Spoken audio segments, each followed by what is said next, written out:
Hello YouTubers and our clients at InStar Alliance here in the Washington DC area. I'm getting to you today. We're going to move a little bit beyond what we did last week, which was talking about real estate. I worked in the real estate industry myself personally from 2001 to 2006. And I was very lucky because I worked in the state of Texas. We still do real estate investments and stuff today down there. It's just a lot different. But basically my point to you is real estate is a good option. Like I said, go over it for last week. You have to understand real estate, though. You have to understand that you have two types of real estate, either renters or flipping. And our notice was this: if you're going to do the most profitable thing, which is flipping it, then you need to definitely have a network in play. And that was for last week's. This week is how to retrain your mind from negative hedonistic habits by investing in 401k's and IRAs. So what does that mean? I think you know what hedonistic means. It's just, pure pleasure. You want to live for pleasure. It's an animal instinct that's inside of people.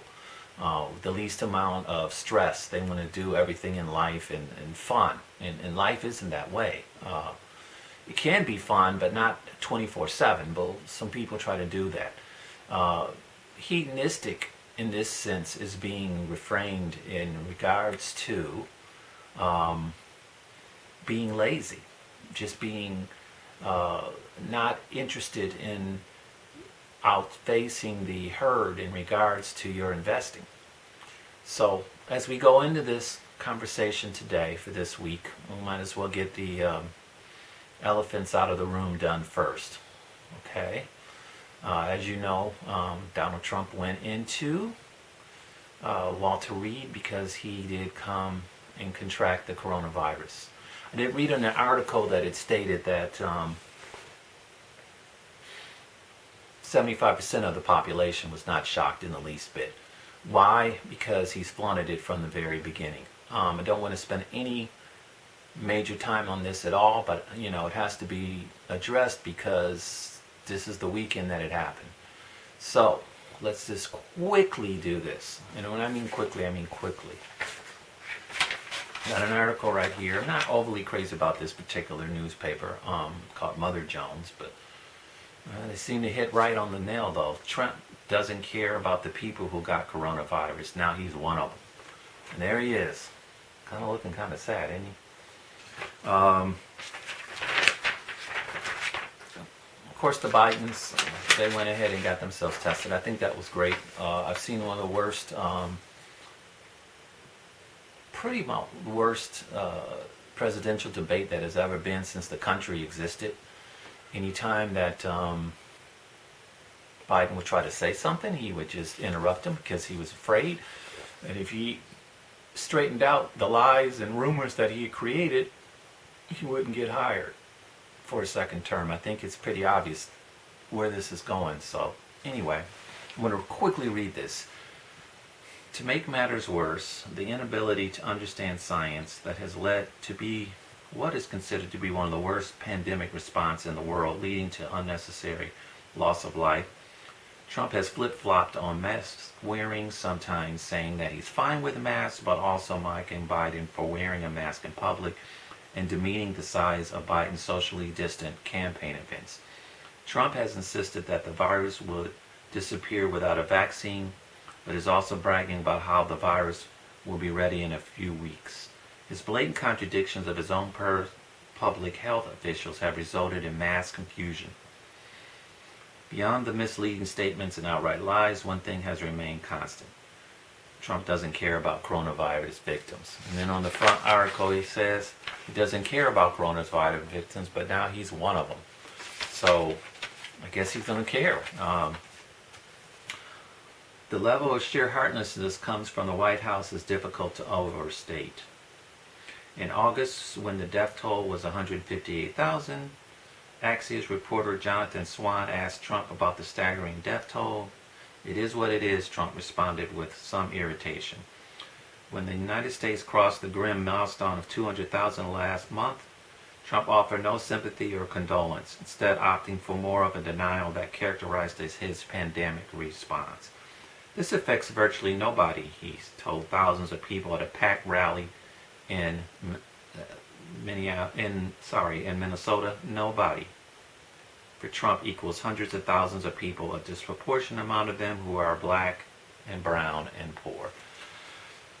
I think you're getting my picture on this. Like I said, I don't want to waste much time on this. But of course, the signs, the empathy, simply not being the cards for this presidency was obvious from the beginning. In the early days of the campaign, he mocked Serge Kowalski, a reporter with a disability that made it difficult to move his arms. Then in the weeks leading up to the 2016 election, Hillary Clinton contracted pneumonia and was caught on tape falling down. Trump ridiculed her at a rally and pretended to stumble on stage. It's strange. Now, we're just weeks away, well, a little over a month or so away from this. And what happened to her when she contracted pneumonia, which is one of the side effects that you get from the coronavirus, now he has it. So, I don't know. Is that, there's some irony there? I would say so. Many times I've said endlessly that I fall into the white evangelistic Protestant group and very Republican for decades. But from what I've seen, I mean, it's a shame that he's been president for the last 3.5 years. There's been very little good things that's happened, and we've discussed that in prior times. But I think your point here is it's catching up. It's just catching up. I mean, after this presidential debate, I have to talk about it because it was a nightmare. And it's the most saddest part about it is that it shows the world how dysfunctional as American citizens we are. And with that wonderful note, let's move forward.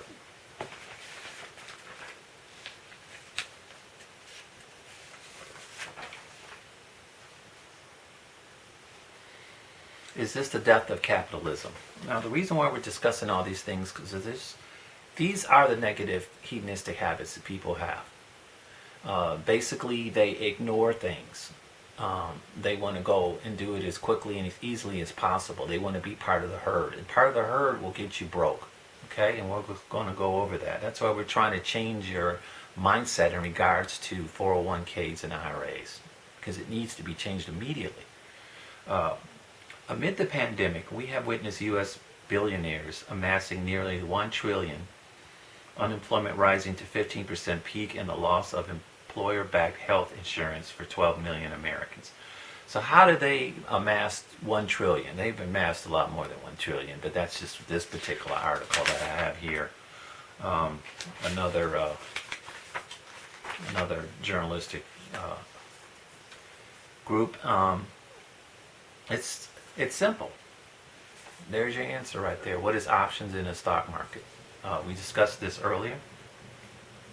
Also, too, I've told and usually put almost on every video that I have to go to Anthony Davis, 10 Myths About Government Debt, and learn for yourself from an expert just the financial state that the country is in, which has been bankruptcy at least since 2018.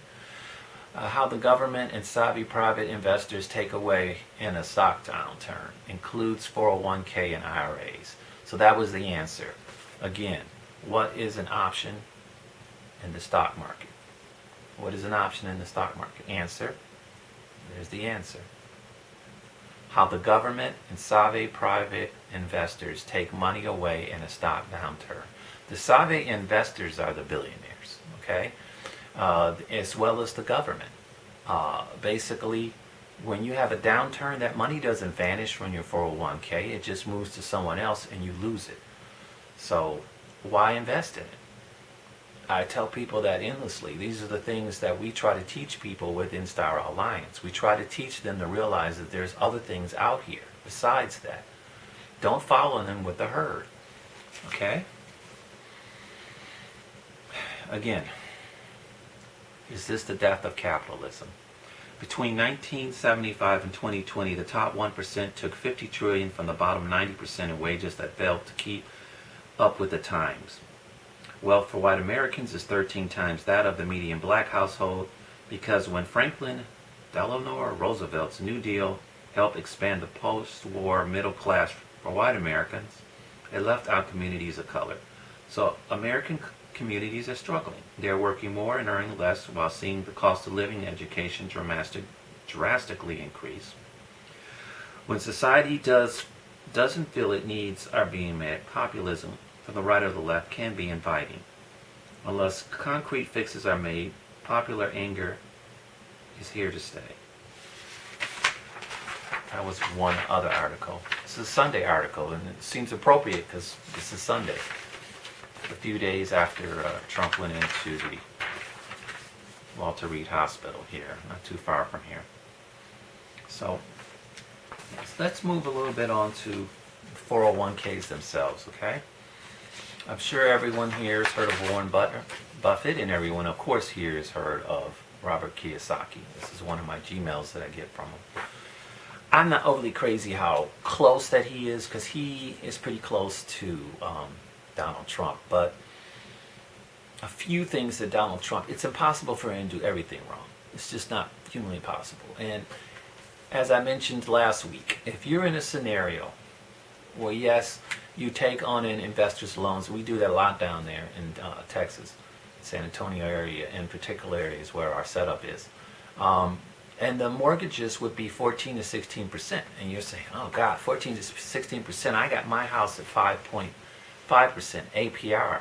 APR means that it changes. But not only that, when you start off, you're paying closer to 78%. And I know you're saying, oh, but I pay 5.5%. Well, that's the argument, isn't it?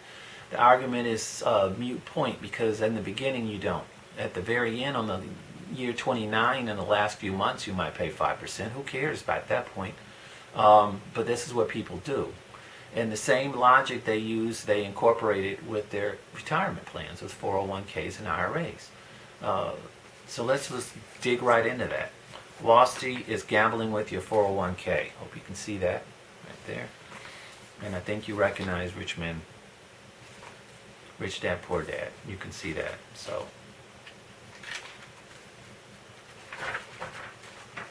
just jump right in this.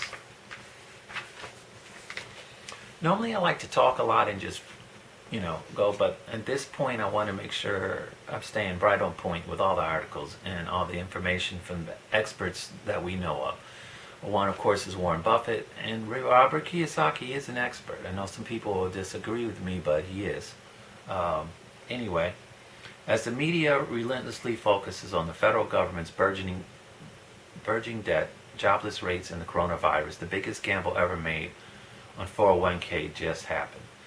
The Department of Labor's decision is the result of private equity industry's battle to tap into the $8.9 trillion defined contribution marketplaces.